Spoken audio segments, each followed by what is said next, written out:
राज श्यामा गाए जा। राज श्यामा गाए जा। राज श्यामा गाए जा। राज श्यामा गाए जा। राज श्यामा राज श्यामा राज श्यामा राज श्यामा राज श्यामा राज श्यामा राज श्यामा राज श्यामा राज श्यामा राज श्यामा राज श्यामा राज श्यामा राज श्यामा राज श्यामा गाए जा। राज श्यामा गाए जा। राज श्यामा राज श्यामा राज श्यामा राज श्यामा राज श्यामा राज श्यामा राज श्यामा राज श्यामा राज श्यामा राज श्यामा राज श्यामा राज श्यामा राज श्यामा राज श्यामा गाए जा। राज श्यामा गाए जा।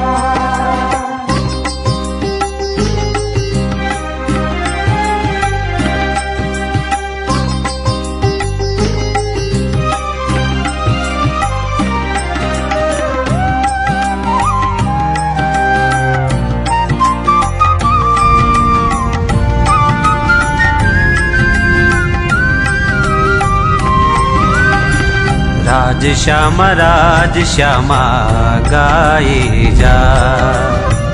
राज श्यामा गाए जा। राज श्यामा गाए जा। राज श्यामा गाए जा। राज श्यामा राज श्यामा राज श्यामा राज श्यामा राज श्यामा राज श्यामा राज श्यामा राज श्यामा राज श्यामा राज श्यामा राज श्यामा राज श्यामा राज श्यामा राज श्यामा गाए जा। राज श्यामा गाए जा। राज श्यामा राज श्यामा राज श्यामा राज श्यामा राज श्यामा राज श्यामा राज श्यामा राज श्यामा राज श्यामा राज श्यामा राज श्यामा राज श्यामा राज श्यामा राज श्यामा गाए जा। राज श्यामा गाए जा।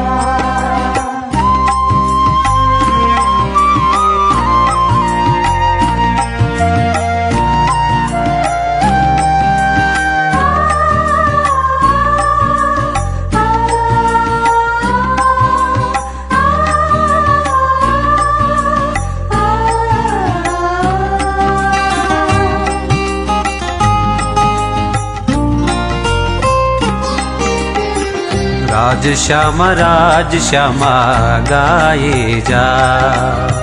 राज श्यामा गाए जा। राज श्यामा गाए जा। राज श्यामा गाए जा। राज श्यामा राज श्यामा राज श्यामा राज श्यामा राज श्यामा राज श्यामा राज श्यामा राज श्यामा राज श्यामा राज श्यामा राज श्यामा राज श्यामा राज श्यामा राज श्यामा गाए जा। राज श्यामा गाए जा। राज श्यामा राज श्यामा राज श्यामा राज श्यामा राज श्यामा राज श्यामा राज श्यामा राज श्यामा। जानवी जी हमारे बीच आई हुई है। ऑपरेशन सिंदूर में इनका महत्वपूर्ण योगदान रहा। एयरफोर्स में ऑफिसर रैंक में काम करती है, तो उनको एक बार हम सम्मान करते हैं और सब सुंदर साथ भी उनको देखेंगे कि हमारी लड़की कितने बहादुरी से दुश्मनों को परास्त करने के लिए कार्य करती है। तो मैं जानवी जी को ये उड़ा करके इनको सम्मान करता हूँ।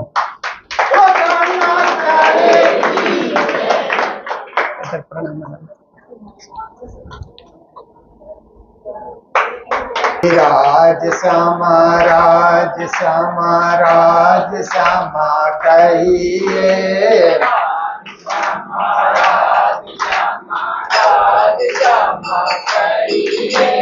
जय विध राखे धनी तेरी विध रहिए।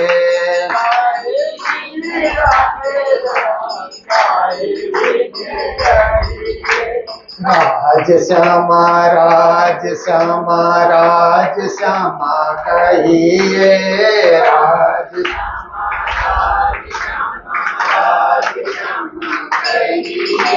राज श्यामा कहिए प्यारे सदा सुखी रहिए।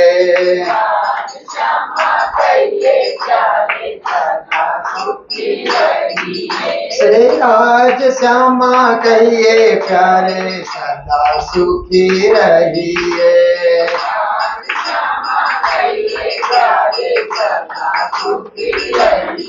श्री राज श्यामा राज श्यामा राज श्यामा कहिए,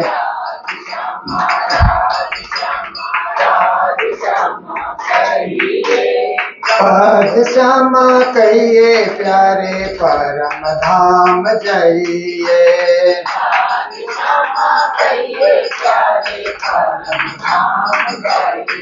श्री राज श्यामा कहिए प्यारे परम धाम जाइए।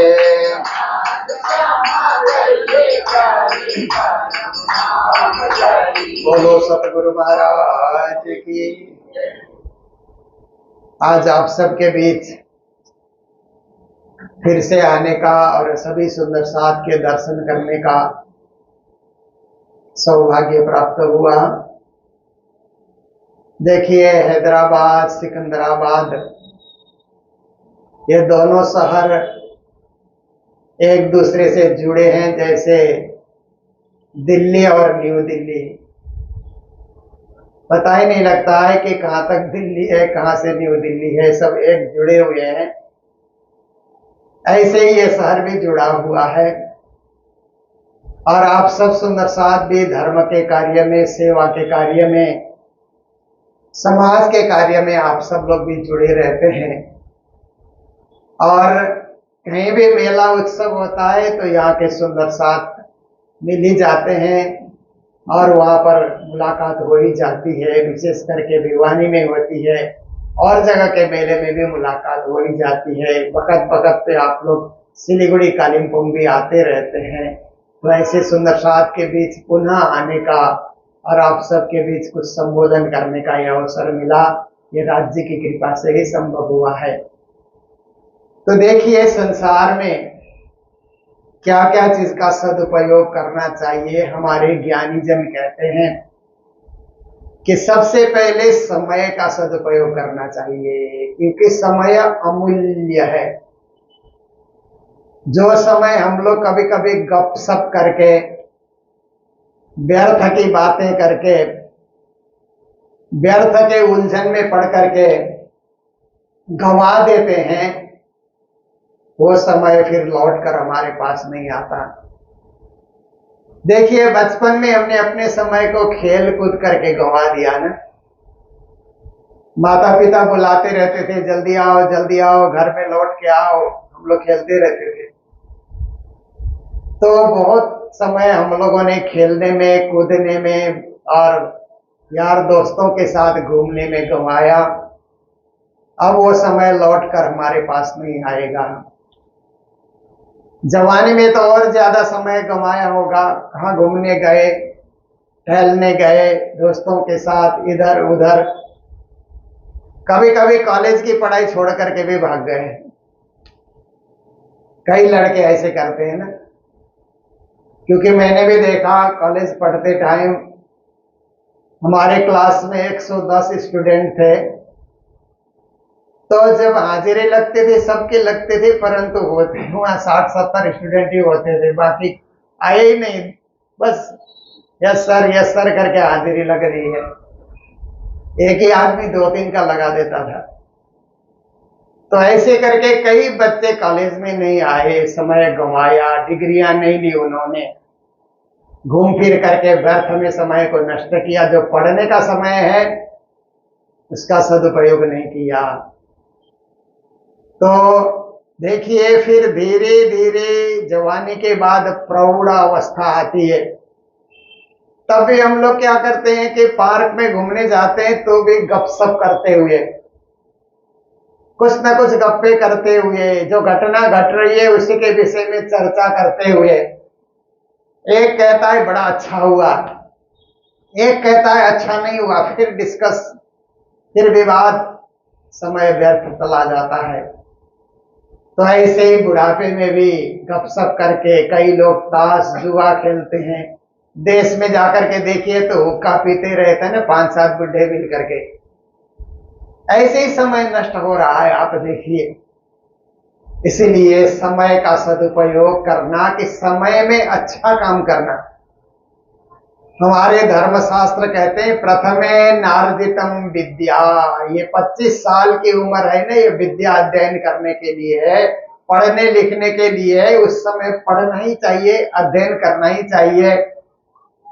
हम उन बच्चों को बहुत धन्यवाद करते हैं कि जो बच्चे देखने में हाई स्कूल के बच्चे लगते हैं पर बोलते हैं हमने सीए कंप्लीट किया, सीएस कंप्लीट किया, एमबीए कंप्लीट किया, और देखते हैं छोटे छोटे हाई स्कूल में पढ़ने वाले जैसे।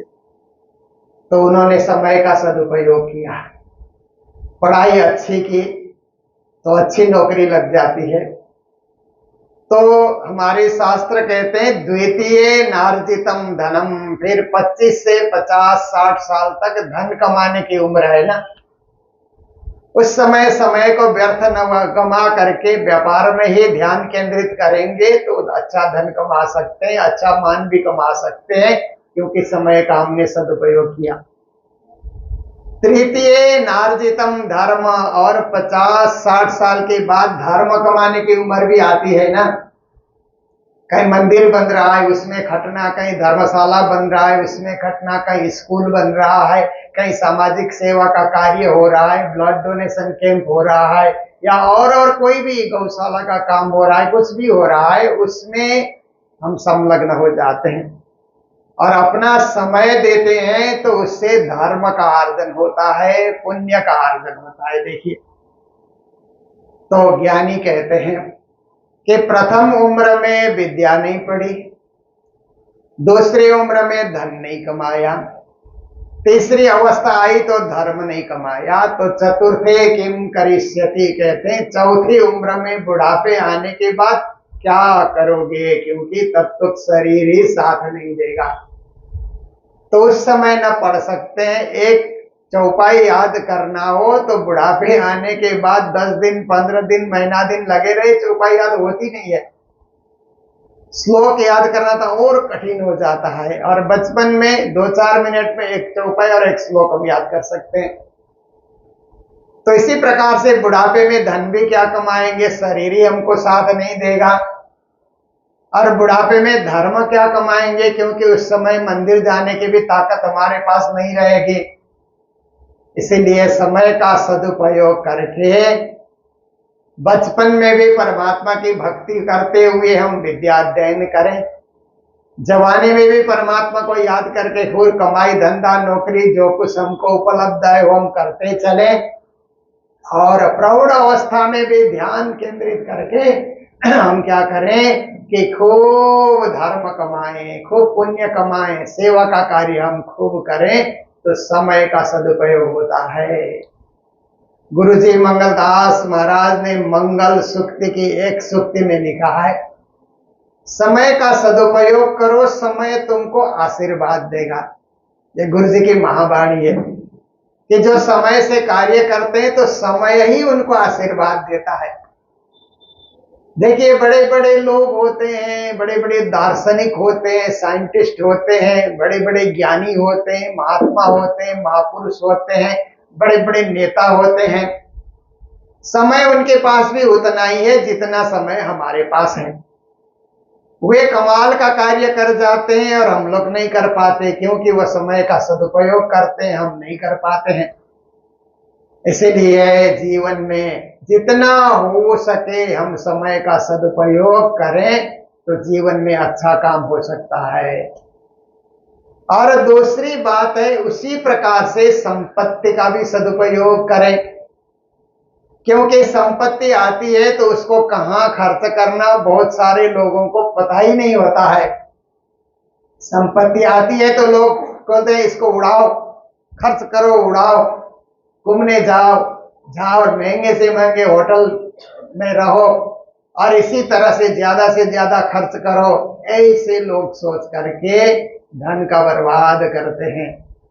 परंतु उस धन को कोई पुण्य कार्य में लगाया जाए, कोई धर्म कार्य में, कोई देश की सेवा में, राष्ट्र की सेवा में, गरीबों की सेवा में, मानवता की सेवा में, पशु कल्याण की सेवा में, कहीं भी संपत्ति का सदुपयोग होता है तो हमारी कमाई हुई संपत्ति से हमें पुण्य मिलेगा। हम जाएंगे तो संपत्ति लेकर के नहीं जाएंगे, पर पुण्य का प्रताप लेकर के हम दुनिया से जाते हैं। इसलिए जो भी संपत्ति हमारे पास आए, एक एक पाई का, एक एक पैसे का हम सदुपयोग करें। इसके लिए गुरुजी मंगलदास जी महाराज ने क्या कहा कि एक एक कण अन्न का और एक एक पैसे का सदुपयोग करो और उसी से परोपकार करो।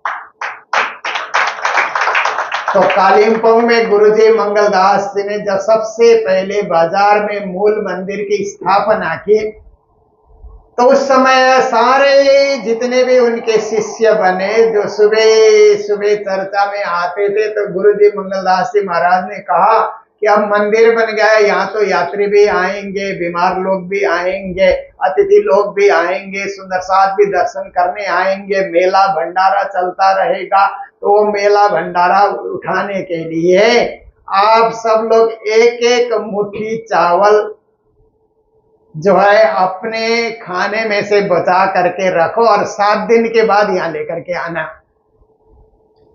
तो गुरु महाराज ने ये नियम चलाया, तो मंदिर का भंडारा, भोग भंडारा, उत्सव, जितने गेस्ट आते हैं, सुंदर साथ आते हैं, सबका खर्च उसी से चलने लगा।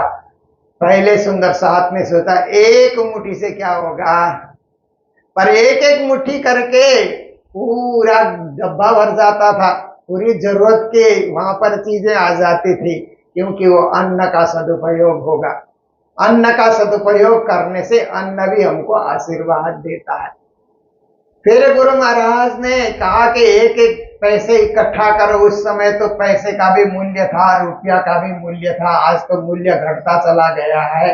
फिर उन्होंने मंदिर बनाया, स्कूल बनाया, आश्रम बनाया, वृद्धाश्रम बनाया। बोलते हैं आप लोग जो पुण्य का प्रताप करते हो उसी से मैं परोपकार कर रहा हूँ, ये संस्थाएं बना रहा हूँ।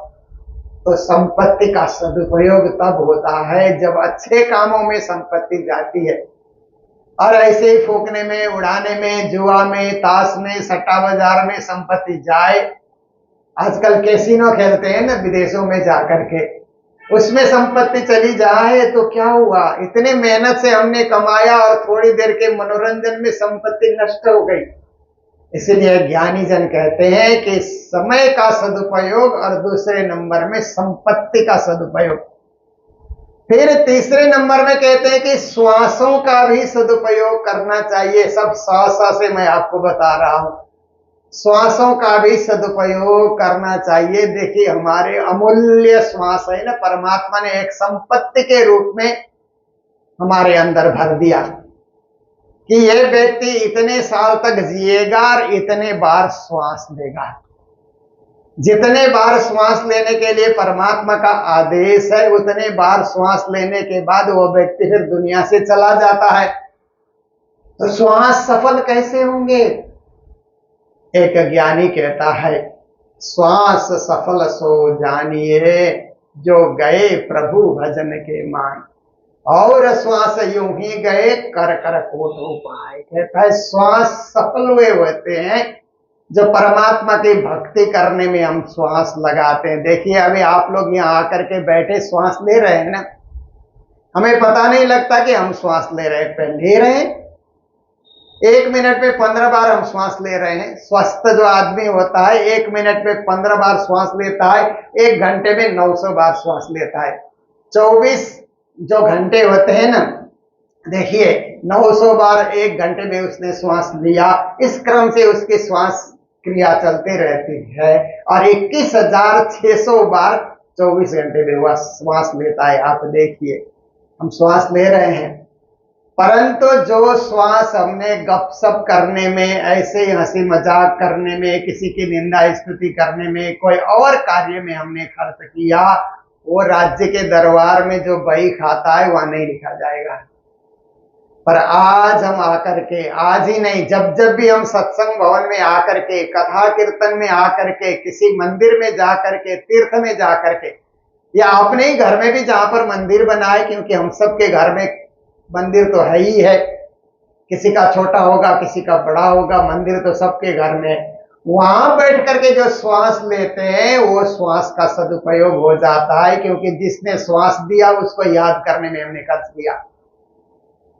बाकी समय श्वास का खर्च किया अपने लिए, परिवार के लिए, समाज के लिए, यार दोस्तों के लिए।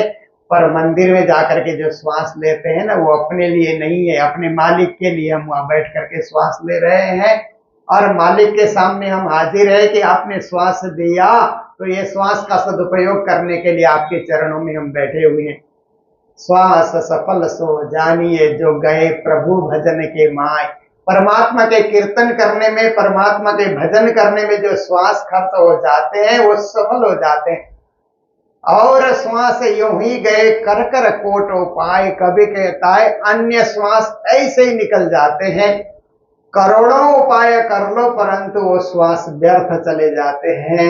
इसलिए श्वासों का भी सदुपयोग करना, बखत बखत पे भक्ति करने में, भजन करने में, बहुत ज्यादा नहीं तो शाम और सवेरे पूजा करने में श्वासों का खर्च हमें करना चाहिए। जैसे आप देखिए आजकल पार्क में आप जाकर के देखते हैं तो सभी योगा प्राणायाम करते हुए मिलते हैं ना। श्वास छोड़ना, श्वास लेना, श्वास छोड़ना, अनुलोम विलोम करना, कपालभाति करना, भस्त्रिका करना, ये सब करने के बाद अंत में फिर परमात्मा का नाम जप में भी श्वास खर्च करना चाहिए।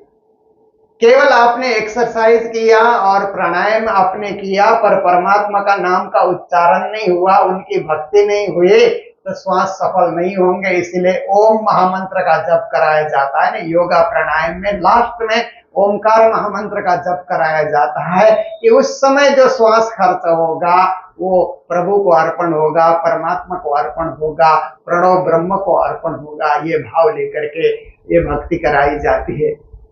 तो आप देखिए चौथे नंबर में है सत्संग का भी सदुपयोग करना। आज हम सत्संग करने यहाँ पर आए हुए हैं, तो सत्संग का सदुपयोग क्या होता है कि यहाँ जितने कीर्तन होंगे, भजन होंगे, प्रवचन होंगे, उसमें संलग्न रहना, एकाग्र रहना और सत्संग के हर पल, हर घड़ी, हर क्षण को मेरे लिए है। मैं आज परमात्मा के गुणगान करने के लिए हाजिर हूँ, उनके दरबार में मैं हाजिर हूँ, उनके चरणों में मैं हाजिर हूँ। ये केवल एक सत्संग भवन में आने का नहीं है, ये मूल मिलाप में आने का मुझे अनुभव हो रहा है। ऐसा हृदय से अनुभव करना, क्योंकि गुरुजी मंगलदास जी महाराज अपने प्रवचनों में कहते थे कि यहाँ मूल मिलावा बनाओगे तो परम धाम का मूल मिलावा मिलेगा। यहाँ मूल मिलावा आपने नहीं बनाया तो परम धाम का मूल मिलावा मिलेगा। इस आशा में भी हम कैसे रहें, क्योंकि यही हमने कुछ नहीं किया है तो वहां कैसे मिलेगा। इसलिए देखिए खेल खेलने वाले बच्चे कितना प्रैक्टिस करते हैं ना, जो एथलीट कहते हैं ना, वो बड़े बड़े गेम्स खेलने के लिए, ओलंपिक इत्यादि खेलने के लिए जाते हैं तो 4 साल तक प्रैक्टिस करते हैं ओलंपिक में जाने के लिए। तब जाकर के वहां जाकर के कोई जीत हासिल करके, कोई मेडल लेकर के वो लोग लौट करके आते हैं। ऐसे आप देखिए कि नाटक करने वाले कितनी बार रिहर्सल करते हैं, तब जाकर के बढ़िया से नाटक दिखा सकते हैं। नृत्य किसी को दिखाना है तो कितने बार घर में नाच नाच नाच करके उसको तैयारी करके फिर रंगमंच में वो नृत्य दिखाया जाता है, तो नृत्य अच्छा से अच्छा होता है, लोग फिर तारीफ करने लग जाते हैं। ये अभ्यास है ना। दुनिया में कोई भी काम करना है तो बार बार अभ्यास किया जाता है। ऐसे ही आप देखिए कि परमात्मा का नाम सुमिरन करने के लिए भी अभ्यास बहुत जरूरी है। एक कवि कहता है, किया नहीं अभ्यास याद कैसे आएगा, अंत समय में गोविंद का गुण कैसे गाएगा। आज से आपने अभ्यास नहीं किया है तो अंत घड़ी में परमात्मा का नाम स्मरण होता ही नहीं है। आज ही से हम अभ्यास को बढ़ाएं। इसके लिए मंदिर में आकर के जयकारा लगाने का, कुछ गाने का, कुछ दोहराने का हम अभ्यास करते हैं तो परमात्मा का नाम स्वतः उच्चारण हो जाता है और हमारे सत्संग में आना सफल हो जाता है। ये सत्संग ही परम धाम का सत्संग बन जाता है। ये बैठक ही परम धाम के मूल मिलावे की बैठक बन जाती है। तो देखिए, प्रणामी परंपरा में क्या है, श्रावण मास का बड़ा भारी महत्व है। ऐसे तो हम सब महीनों में कुछ न कुछ पर्व मनाते हैं, कुछ न कुछ उत्सव मनाते हैं, कुछ न कुछ हम लोग व्रत इत्यादि करते हैं, वो तो चलते रहता है। पर श्रावण मास आने की तैयारी होती है तो सबसे पहले गुरु पूजा, गुरु पूर्णम का उत्सव आता है। तो दुनिया में गुरु का क्या स्थान है कि गुरु परमात्मा से मिलाने के लिए एक सेतु बन जाते हैं, माध्यम बन जाते हैं। गुरु के माध्यम से परमात्मा की भक्ति होती है, गुरु परमात्मा का स्मरण दिलाते हैं। देखिए, इसलिए गुरु पूजा का मतलब है कि गुरु का आदर करना। तो एक गुरु पूजा का कार्यक्रम भी कल यहाँ आप लोगों ने आयोजित किया है, क्योंकि ऐसे तो 10 तारीख है गुरु पूजा, पर उसके एक हफ्ते आगे पीछे कभी भी गुरु पूजा का कार्यक्रम अपने सुविधा के हिसाब से हम लोग कर सकते हैं। तो आप देखिए गुरु पूजा, उसके बाद फिर प्राणनाथ जी के धाम गमन की तिथि आती है। महामती प्राणनाथ जी ने अपनी जागनी यात्रा जामनगर से शुरू की। सदगुरु का आदेश हुआ। सदगुरु धनिश्री देवचंद्र जी महाराज ने कहा कि मेराज ठाकुर, मैंने जीवन के 40 साल खोजी में, तपस्या में, ध्यान में, साधना में, परमात्मा की भक्ति करने में जीवन के 40 साल मैंने गुजारे। और उसके बाद परब्रह्म परमात्मा की कृपा हुए, उनके दर्शन हुए, तारतम महामंत्र मिला। तो फिर नौतनपुरी धाम स्थापना करने में और वहां सुंदर साथ की मंडली जोड़ने में, क्योंकि फाउंडेशन रखने में बड़ा भारी मेहनत करना पड़ता है। जो फाउंडर होता है उसको बड़ी भारी जो है ना, उसको अनेक कष्टों को सहन करते हुए ये सब कार्य करना होता है। तो देवचंद्र जी महाराज ने कहा, इस प्रकार से नौतनपुरी धाम की स्थापना भी हो गई। फिर प्रचार प्रसार, जागनी, परम धाम का संदेश देना, क्योंकि लोग समझते ही नहीं है कि परम धाम कहाँ है। पितृलोक बोलो तो लोग जल्दी से समझ जाते हैं, स्वर्ग बोलो तो लोग जल्दी से समझ जाते हैं, वैकुंठ बोलो जल्दी से समझते हैं, कैलाश बोलो, ब्रह्मलोक बोलो, शून्य बोलो, निराकार बोलो, निरंजन बोलो तो फट से लोगों को समझ आती है।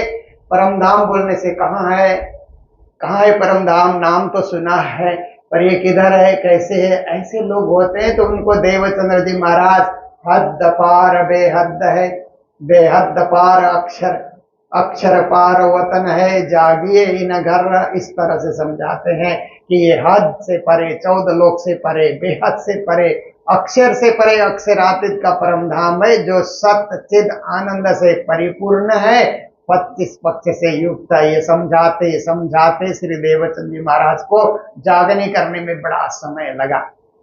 ज्ञान तो बहुतों को दिया, परंतु जागे 313, परम धाम की आत्मा के रूप में जागे 313। ज्ञान उन्होंने अनेकों को दिया, पर सब परम धाम की आत्माएं नहीं थी, इसलिए 313 परम धाम की आत्माओं को जगाया। उनमें प्राणनाथ जी, मेराज ठाकुर भी 313 के अंतर्गत ही आते थे।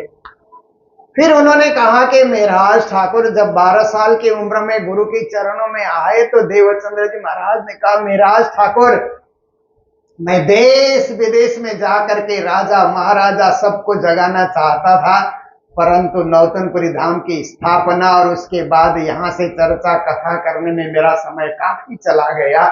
इसलिए तुम देश विदेश भ्रमण करो, शाकुंडल शाकुमार जगाओ और भी भूली भटकी आत्माओं को जगाओ। रोशन कर ले हुक्म बजाए, ब्रह्म सृष्टि और दुनिया देवरे जगाए। जगाते हुए पक्षपात नहीं करना, ब्रह्म सृष्टि को भी जगाना, सारे दुनिया को जगाना, सारे जहान को जगाना, ब्रह्म ज्ञान सबको देना, कोई भेदभाव नहीं करना। तुम ये प्रचार प्रसार करना। सदगुरु का आदेश हुआ तो प्राणनाथ जी गुरु के स्थान में गुरुपुत्र बिहारी जी को बिठा करके जागनी यात्रा में जामनगर से निकले। बीतक में आप लोग सुनते ही हैं, बीतक ऐसी चीज है कि खुद भी पढ़ सकते हैं। आजकल बीतक की सब किताबें छपी हुई रहती है, खुद घर में भी पढ़ सकते हैं और आयोजन करके इस रूप में भी बीतक का श्रवण किया जा सकता है। तो आप देखिए, और आजकल तो सोशल मीडिया से भी जब चाहे बीतक आप सुन ही सकते हैं। बहुत सारे संत गुरुजनों का लाइव बीतक प्रसारण भी होता है। तो उसमें क्या है कि प्राणनाथ जी की जागनी यात्रा उसमें बताई जाती है। तो जागनी यात्रा में प्राणनाथ जी ने पैदल चल करके, देखिए आजकल का जमाना कितना ये सुविधा का जमाना आ गया कि हम लोग को पैदल कहीं चलना ही नहीं पड़ता है। कभी कभी तो 5 दिन 7 दिन 10 दिन आप सोचिए कि पैदल आप चले ही नहीं। गाड़ी में चढ़े, ट्रेन में चढ़े, हवाई जहाज में चढ़े, कहीं पैदल चढ़ने का कुछ हुआ ही नहीं। देखिए ऐसी स्थिति भी हो जाती है। आज सुविधा का युग आ गया, पर प्राणनाथ जी के समय में ऐसा जमाना था कि पैदल चलो, जहां जाना है पैदल चलो, पैदल चलो। ऐसे करके वे जामनगर से चल चल करके अब गुजरात भ्रमण, फिर इधर राजस्थान भ्रमण, फिर दिल्ली का भ्रमण, मथुरा वृंदावन होते हुए दिल्ली, फिर हरिद्वार, हरिद्वार से वापस दिल्ली, फिर उदयपुर जाना, फिर उदयपुर से देख औरंगाबाद चले जाना, औरंगाबाद से रामनगर, फिर पन्ना।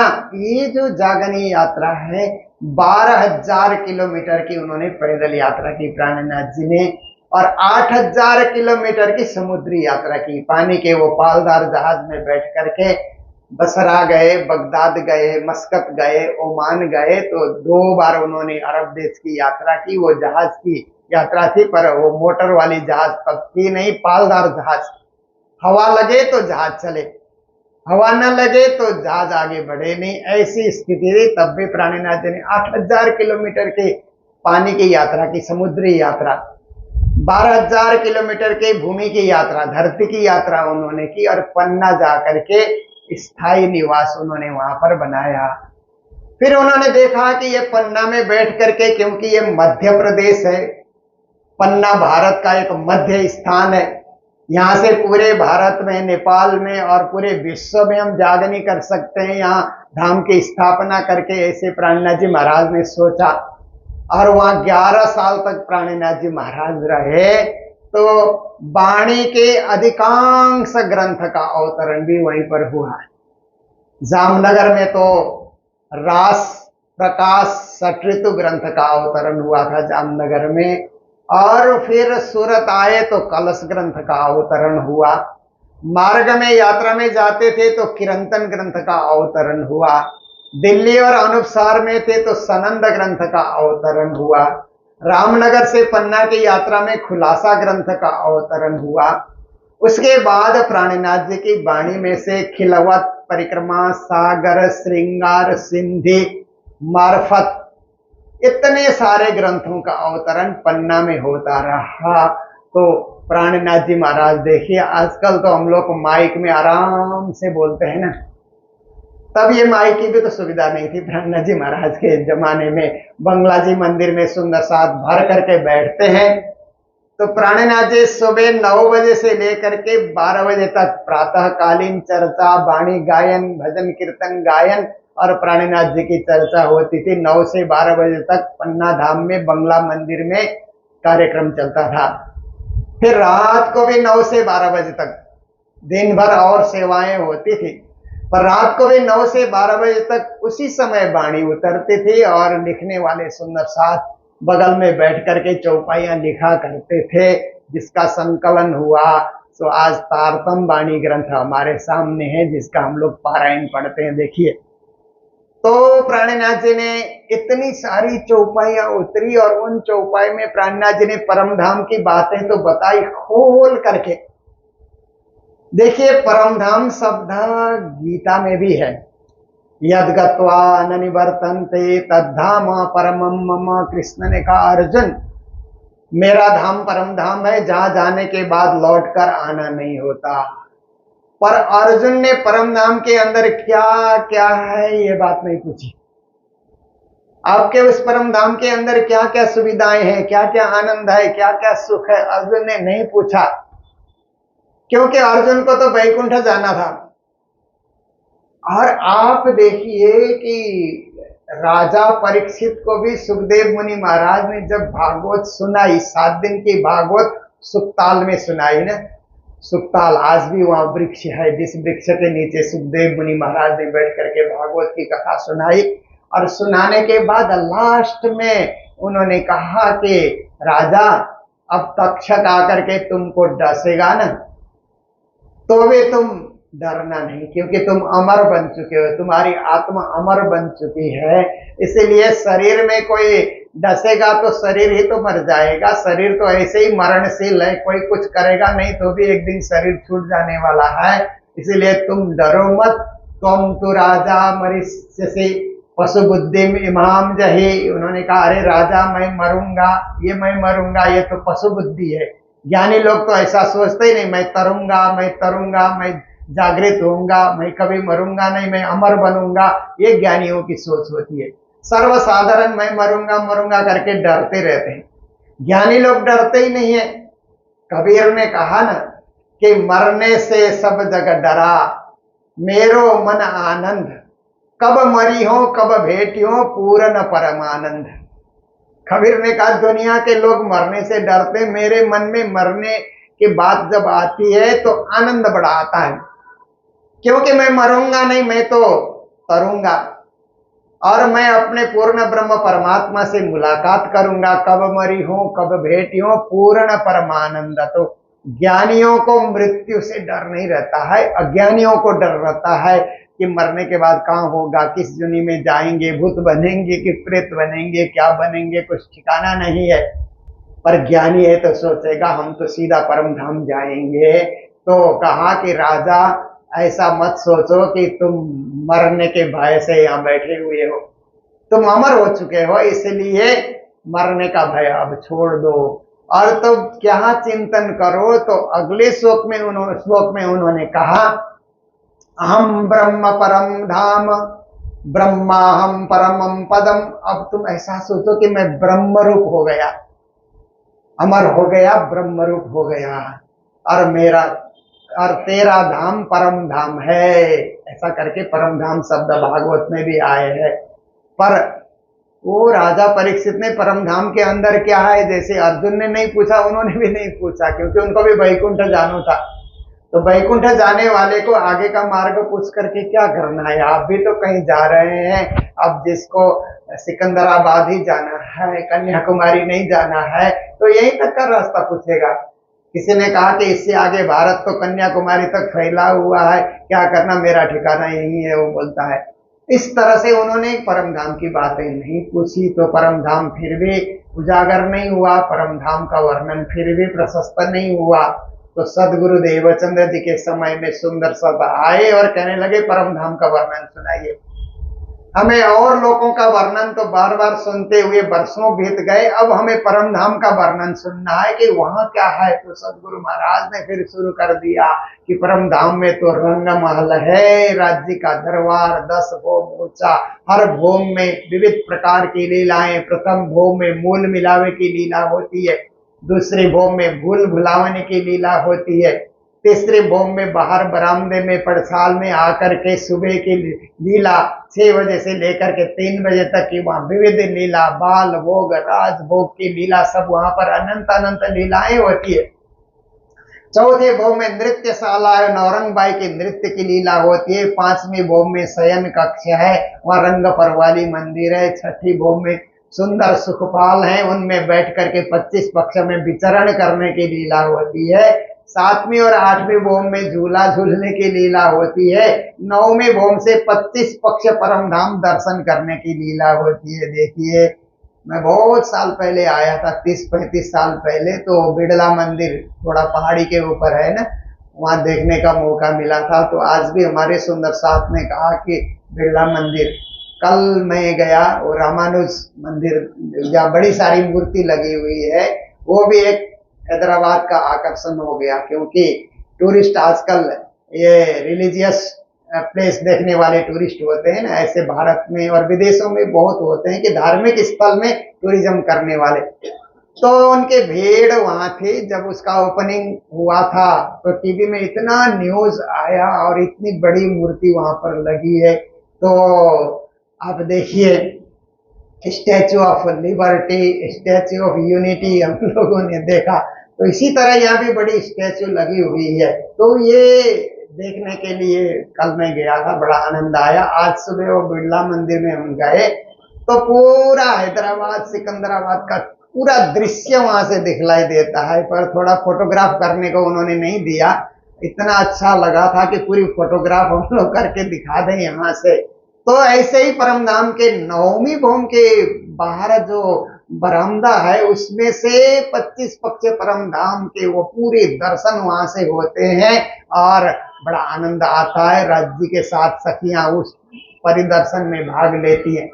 और 10वीं भोम परमधाम में जो आकाशी है, वहां पर रास लीला, पूर्णमासी के दिन रास लीला, आनंद भरी लीला, अनेक नृत्य, गाड़िया, गाना बजाना, श्री राज्य के साथ विभिन्न लीलाओं में अलमस्त होना, आनंद का अनुभव करना, इस परमधाम की लीला जब सदगुरु देवचंद जी महाराज ने बताई तो सब श्रोता लोग कहने लगे कि ये तो कभी हमने सुना ही नहीं था। यही तो आत्मा का धन है, यही तो आत्मा का खुराक है, यही तो जीवन प्राप्ति करके मोक्ष प्राप्ति का साधन है, हमें और बताइए। तो सदगुरु महाराज पूरे परमधाम का वर्णन सुनाते रहे। प्राणीनाथ जी महाराज के सामने भी यही प्रश्न आए पद्मावती धाम में, और सुनाइए। तो प्राणीनाथ जी ने खिलवत ग्रंथ में सुनाया, परिक्रमा में सुनाया, सागर में सुनाया, श्रृंगार में सुनाया। खिलवत में उन्होंने ये सुनाया कि परमधाम में कैसे संवाद, प्रेम का संवाद होता है ना। हम लोग घर में भी संवाद करते हैं, परंतु घर में संवाद करते करते विवाद भी हो जाता है, क्योंकि संसार का संवाद ऐसा होता है कि एक न एक सदस्य अपनी बात मनवाने के लिए जिद पकड़ता है, फिर दूसरा भी ऐसा ही करे तो आपस में संवाद तो नहीं होगा, विवाद शुरू हो जाता है। कभी कभी आप मीटिंग बैठाइए, कोई संस्था की, सोसाइटी की आप मीटिंग बैठाइए, वहां तो संवाद होना चाहिए, परंतु कभी वहां भी विवाद हो जाता है, क्योंकि एक आदमी कुछ ना कुछ जिद पकड़ता है, फिर दूसरा आदमी उसका विरोध करता है। पर परम धाम प्रेम का देश होने के कारण वहां विवाद है नहीं। सबका विचार एक, सबका मन एक, सबकी सोच एक, सबकी भावना एक, कि हम राज्य के अनुकूल होकर के चले, राज्य की इच्छा के हिसाब से हम लोग चले और प्रेम से हम लोग रहे। तो मूल मिलावे में तीसरी भोम की पड़साल में प्रेम का संवाद होता है। पर संवाद के बीच सखियों ने कहा कि हे राज्य महाराज, आप ये 25 पक्ष परम धाम में ही लीला करते हैं कि इसके अतिरिक्त और कहीं भी लीला करते हैं? तो श्री राज्य ने कहा, संसार की लीला भी मेरी ही लीला है, सृष्टि की लीला भी मेरी लीला है। मेरे 7 अंश से अक्षर होते हैं और अक्षर ये जगत सृष्टि रचना की लीला करते, वो भी मेरी ही लीला है। तो अक्षर के दर्शन कराए। जब अक्षर के दर्शन हुए तो फिर संवाद शुरू हो गया कि अक्षर की लीला देखनी है। 25 पक्ष की लीला तो हमने बार बार देखी आपके साथ घूम घूम करके, बड़ी राम, छोटी राम, बन की नहरें और मानिक पहाड़, जवेरों की नहरें, पुखराज पहाड़, हौज कोसर तालाब, 7 घाट परमधाम का सब कुछ हमने घूम घूम करके बार बार क्या नहीं देखा। राज्य महाराज आपके साथ सब कुछ परमधाम देखा, आनंद भरी लीलाएं देखी, सच्चिद आनंद का अनुभव किया, पर हमें असत जड़ दुख का भी अनुभव कराइए ना। तो श्री राज्य महाराज ने कहा, ये तो संसार की लीला है। इसमें तुम लोग जाओगे तो अटक जाओगे, भटक जाओगे, लटक भी जाओगे। मेरा घर, मेरा परिवार, मेरा संसार, कुल परंपरा, ये सोच करके कुल परंपरा में लग जाओगे, कुल धर्म का पालन नहीं करने लग जाओगे। ये सब परम धाम की महिमा और मेरी महिमा, ये सब कुछ तुम लोग भूल जाओगे, इसलिए जाने योग्य नहीं है। बार बार उन्होंने मना किया, फिर भी सखियों ने जिद पकड़ करके हम तो जाएंगे जाएंगे, देख कर रहेंगे, आपको दिखाना ही होगा। क्यों नहीं आप दिखाना चाहते हैं, क्यों छुपाना चाहते हैं? आप दिखाइए राज्य महाराज, हम संसार का खेल देखेंगे, आपको नहीं भूलेंगे। कदाच हम भूल गए तो कहते हैं कि एक दूसरे को जगाएंगे, ये वादा करके संसार में आए हैं। ये पूरी बात खिलवत ग्रंथ में बहुत सुंदर सुंदर चौपाइयों में प्राणनाथ जी ने उसका संयोजन किया है। फिर परिक्रमा में 25 पक्ष परम धाम के यावत वर्णन उन्होंने बहुत बारीकी से रखा है। सागर में मूल मिलावे का वर्णन उन्होंने रखा। श्रृंगार में राज्य का पूरा सच्चिदानंद स्वरूप कैसा है, दिव्य भव्य सुंदर अद्वितीय अखंड अनादि, वो सब का उन्होंने वर्णन किया है पद्मावती धाम पन्ना में। ये सारा कुछ करने के बाद प्राणनाथ जी ने देखा कि अब मैंने जो कुछ उपदेश दिया सो दिया, मेरा भी समय पूरा हो रहा है। जैसे सदगुरु का समय पूरा हुआ, मेरा भी समय पूरा हो रहा है।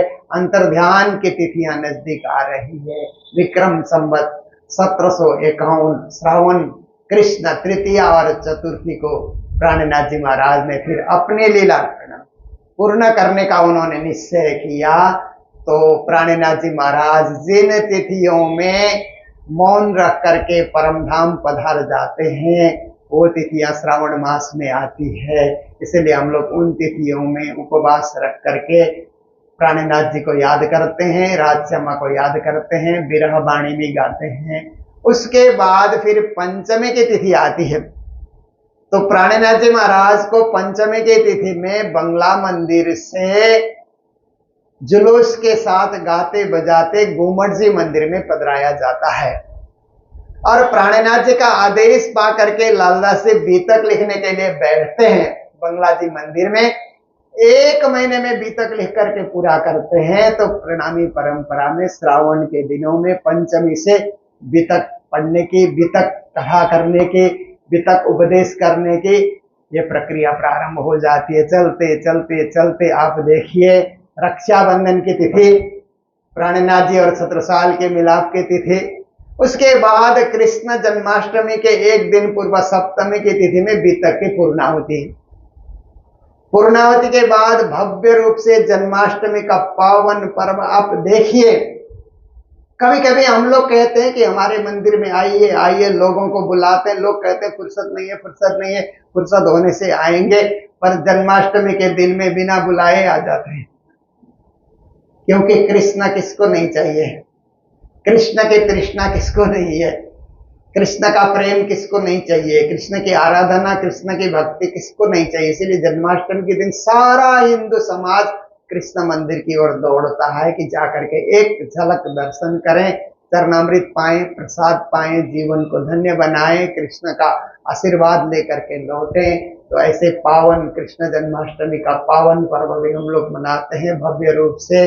तो ये क्या है कि हमारी श्रावण मास की महिमा है। देखिए श्रावण मास में जैन परंपरा में क्या होता है कि चातुर्मास करते हैं ना, वो तो 4 महीने तक बरसात के दिनों में एक ही जगह एक ही शहर में रह करके कथा करते रहते हैं, लोग सुनते हैं। और भी बहुत सारी वो लोग व्रत उपासनाएं आदि आदि इत्यादि करते रहते हैं।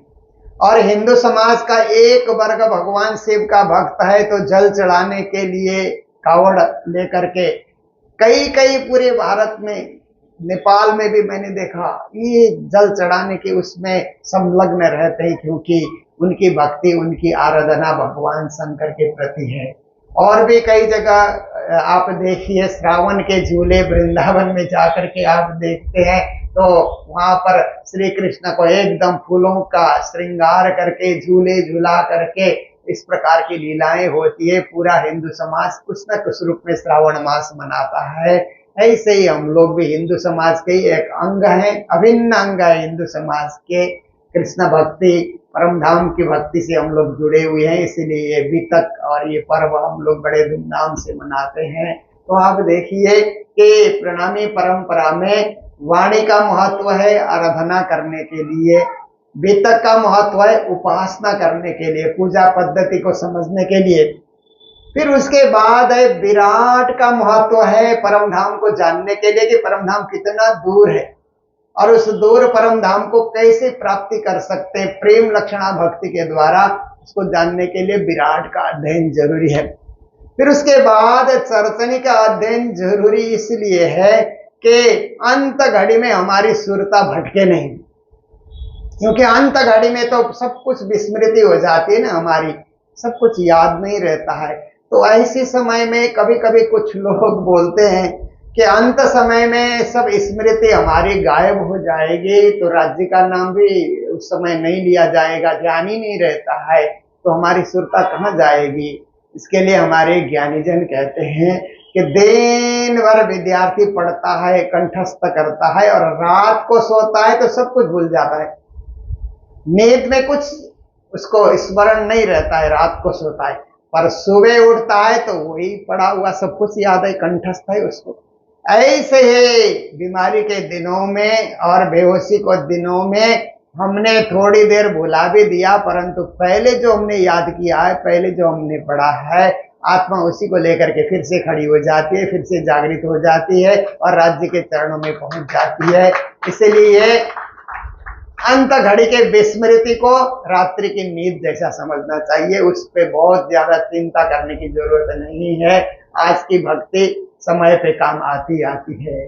तो आप देखिए कि संसार के अंतर्गत सूरत एक ही राखिए, मूल मिलावे माई, श्याम श्यामादि साथ जी तले भोम बैठे जाए। जब तक हमारी बुद्धि काम कर रही है, विवेक काम कर रहा है, सोच समझ हम लोग अच्छी तरह से जागृत रूप में कर रहे हैं, तो मूल मिलावे का हम ध्यान करते रहें कि उस मूल मिलावे में राज समा सिंहासन पे बैठे हैं, उनके चरणों तले हम बैठे हैं, ये भाव लेकर के। तो इसके बाद राज्य को पाने के लिए एक सरल से सरल साधन प्राणनाथ जी ने हमें प्रदान की, वह सेवा पूजा, नित्य नियम सेवा पूजा। इस विधि से हम राज्य को पा सकते हैं। तो आज के दिन मैं चाहूंगा कि थोड़ी देर आप लोगों को ध्यान भी लगाया जाए, क्योंकि कल तो पूज्य महाराज जी पधारेंगे और यहाँ पर गुरु पूनम का सुंदर कार्यक्रम आयोजित होगा। मैं भी आप लोगों के साथ हूँ इस बार। तो आज ही बैठक अच्छी लगी हुई है, तो फिर आप विचार कीजिए कि ये शरीर हमने धारण किया है और ध्यान के विषय में संत गुरुजन कहते हैं, सुमिरन सुरत लगाए के मुख से कुछ ना बोल, बाहर का पट बंद कर भीतर का पट खोल। अब तक हमने परमात्मा के नाम का सुमिरन किया और बाहर से बोलना बंद करें, अंतर्दृष्टि को खोलने के लिए प्रयास करें। प्राणनाथ जी ध्यान के विषय में कहते हैं, फेर फेर सूरत साधिए धनी चरित्र सुख चैन, इस काय बेर कछु नहीं खुल जात निज नैन। बार बार श्री राज्य के चरित्र और चैन को हम याद करें। जब हमारे हृदय में प्रेम प्रकट होगा तो हमारे नेत्र खुल जाएंगे, परम धाम के दिव्य नेत्र, पर आत्म के नेत्र। अब देखिए, ये शरीर आपने धारण किया है, शरीर के साथ 10 इंद्रियां हैं, 5 ज्ञानेंद्रियां, 5 कर्मेंद्रियां, उनके पीछे मन बैठा हुआ है, मन के पीछे बुद्धि है, बुद्धि के पीछे चित्त है, चित्त के पीछे छुप करके आत्मा बैठी हुई है। आत्मा को ही चैतन्य स्वरूप कहा जाता है। आत्मा ही परमात्मा का अंश है, उसी को सुरता भी कहा जाता है। उसी आत्मा के द्वारा परमात्मा का ध्यान होगा। इसीलिए आप ध्यान की घड़ी में सबसे पहले गुरुजनों का आशीर्वाद लीजिए। सबसे पहले हमारे आद्य सदगुरु देवचंद्र जी महाराज को याद कर उन्हें प्रणाम, महामती प्राणनाथ जी को याद कर उन्हें प्रणाम, महाराजा छत्रसाल को याद कर उन्हें प्रणाम, गुरुजी मंगलदास जी महाराज को याद कर उन्हें प्रणाम, फिर अपने तारतम के प्रदाता गुरुदेव को याद कर उन्हें प्रणाम। गुरुजनों का आशीर्वाद मिला, सुंदर साथ, परम धाम का ध्यान करो, राज्य का ध्यान करो, हम तुम्हारे साथ हैं। आप विचार कीजिए कि आपकी आत्मा, आपकी सुरता इस शरीर से उस परम धाम के ध्यान की ओर आगे बढ़ रही है। हद पार बेहद है, बेहद पार अक्षर, अक्षर पार वतन है। जागिए इन घर, पितृलोक, स्वर्गलोक, वैकुंठ लोक, गायत्री का देश, अष्ट आवरण, भगवान नारायण का देश, शून्य निराकार, प्रणव ब्रह्मा, अव्याकृत ब्रह्मा, सबलिक ब्रह्मा, केवल ब्रह्मा, अक्षर ब्रह्म को पार करते हुए अक्षरातीत पर ब्रह्म के 25 पक्ष परम धाम में आपकी आत्मा पहुंच चुकी है। परम धाम 25 पक्ष से युक्त है। धाम चलाओ कुंज बन जोए, नेरे मानिक बन की सोए। पुखराज जी, जमुना जी कहिए, 8 सागर 8 भूमि के 25 पक्ष परम धाम के। परम धाम में 25 पक्ष है, बड़ा मनोहर है, दिव्य दृश्य है, चैतन्य स्वरूप है परम धाम। उस परम धाम के मध्य में श्री जमुना नदी बहती है। पुखराज पहाड़ से प्रकट होकर के पूर्व की ओर, फिर दक्षिण की ओर मुड़ती है, फिर पश्चिम की ओर मुड़ करके हौज कोसर तालाब में समा जाती है। आप ध्यान की घड़ी में याद कीजिए, जमुना किनारे खड़े हैं, कलकलाती मचलती हुई जमुना बह रही है।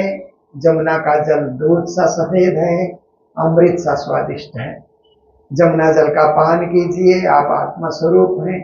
जमुना के ऊपर 2 पुल बने हैं, एक केल का पुल, एक बट का पुल। मानो बट के पुल से आप उस पार जा रहे हैं तो जैसे ही पुल में आप पहुंचे, सामने 7 वन और 7 घाट का नजारा आपने देखा। केल, लिबोई, अनार, अमृत, जाम्बू, नारंगी, बट, ये 7 वन और 7 वन के सामने 7 घाट। मध्य के वन को अमृत वन कहा जाता है, उसके सामने पाट का घाट है। सायंकाल राज्य सखियों को लेकर के झीलना करने या पधारते हैं। पाट घाट के देवरी में जा रामत कीजिए रास, रतन जड़ित के महल में बालो कीजिए रंग विलास। मारा बालाजी चलो जमुना जल झीलिए। बालाजी के साथ जमुना जल झीलना करने की लीला को याद कीजिए। फिर अमृत वन के बीचों बीच में से होकर के आप आगे बढ़ रहे हैं तो जात जात के पशु पक्षी चहचहा रहे हैं। कोई प्यू प्यू कहते, कोई धनी धनी कहते, धनी के गुण गावते, छड़ी फिरावते, हुकुम जमावते, सब पशु पक्षी भी राज्य को याद कर रहे हैं।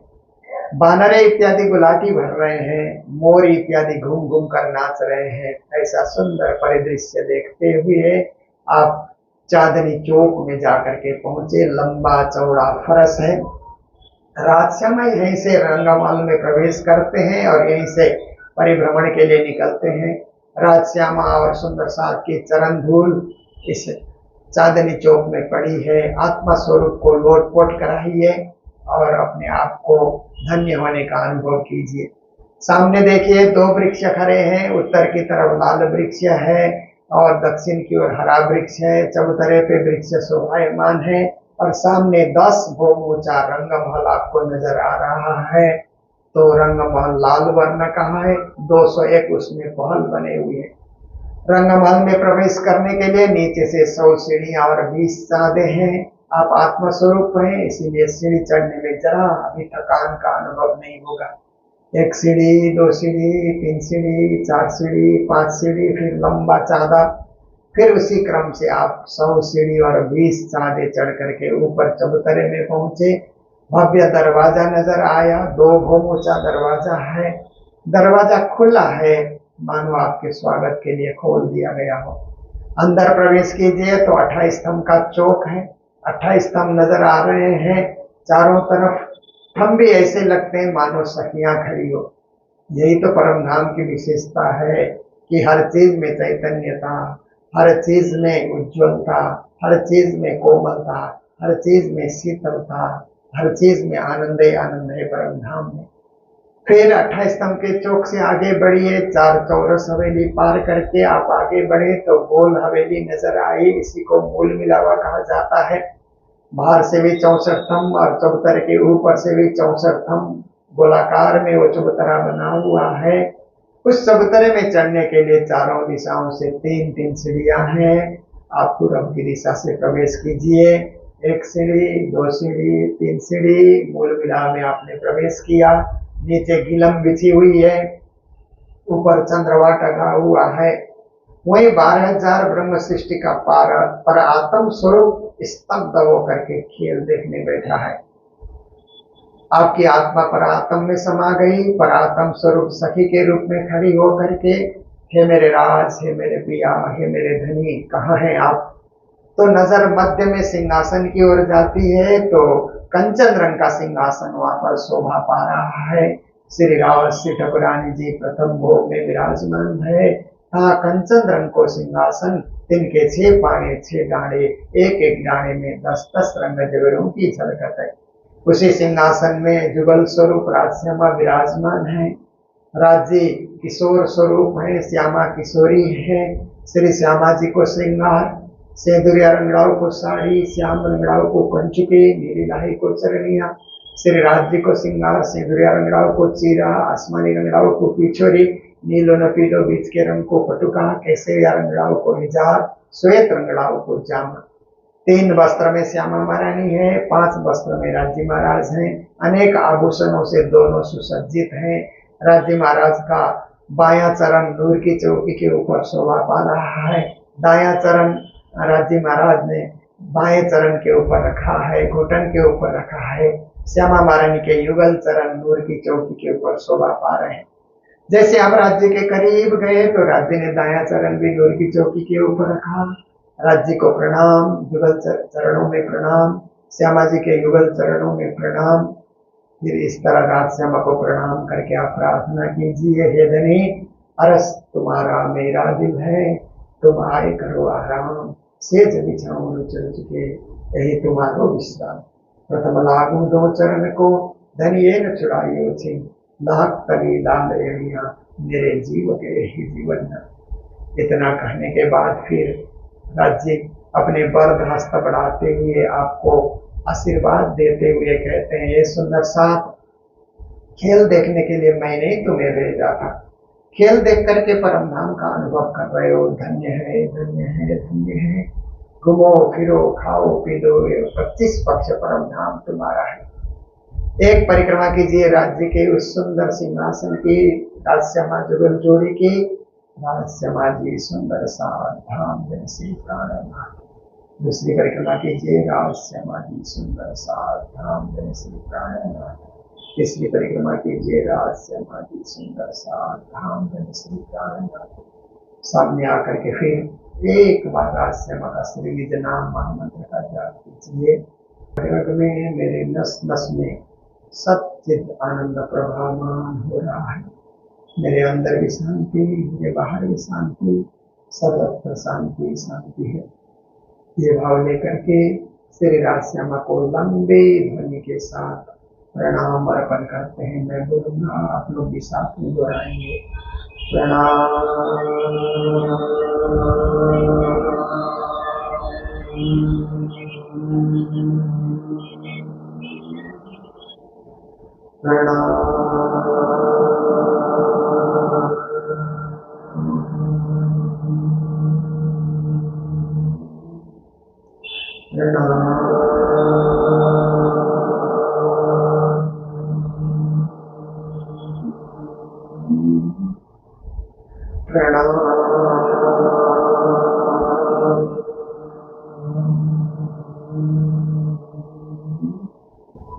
श्री राज जी को प्रणाम, श्री श्यामा जी को प्रणाम, सर्व सुंदर साथ को प्रणाम।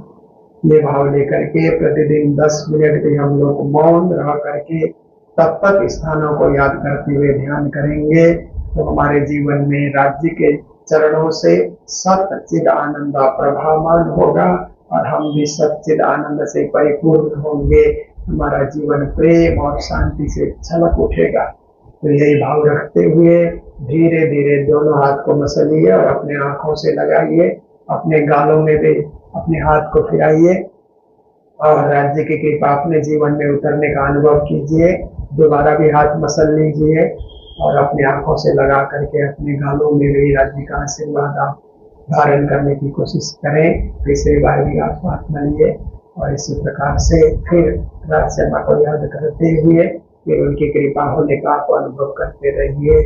तो इन्हीं शब्दों के साथ अभी के ध्यान को पूरा करते हैं। बोलो सदगुरु महाराज की जय, श्री प्राणनाथ प्यारे की जय। आओ मिल के याद कर ले अपने पिया जी को, आओ मिल के याद कर ले अपने पिया जी को, अपने धनी जी को, अपने पिया जी को, अपने धनी जी को, आओ मिलके याद कर ले अपने पिया जी को, आओ मिलके याद कर ले अपने आओ मिलके याद कर ले अपने धनी जी को, आओ मिलके याद कर ले अपने रंग महल में हिल मिल खेले,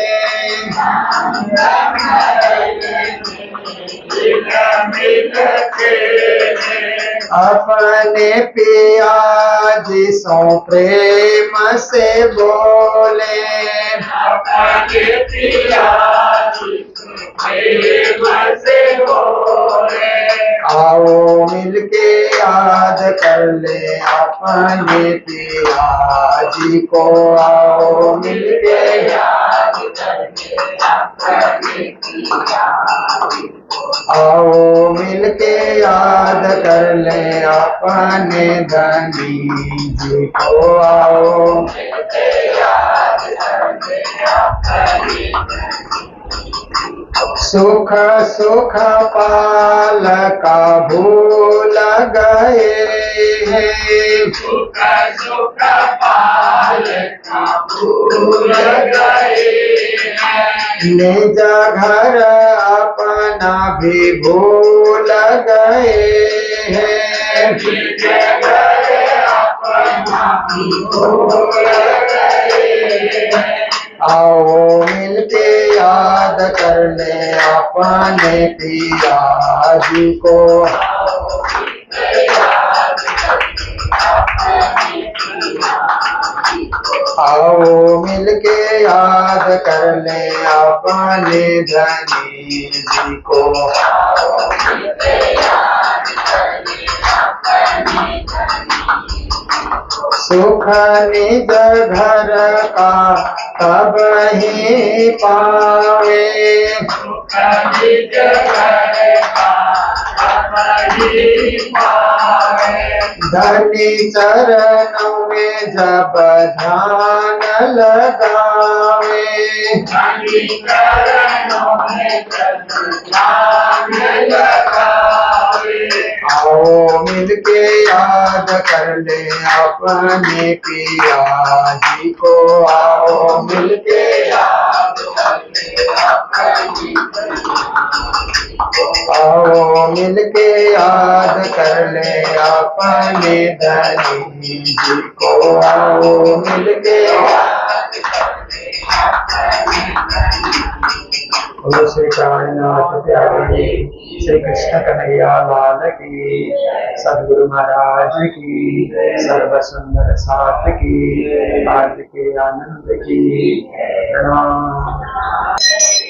श्री प्राणनाथ भज रे वृद्धानंद परमात्मा, पूरन ब्रह्म भरता स्वामी, पूरन ब्रह्म भरता, अक्षर ब्रह्म पुजारी, अक्षर ब्रह्म पुजारी, जो सृष्टि करता श्री प्राणनाथ भज रे।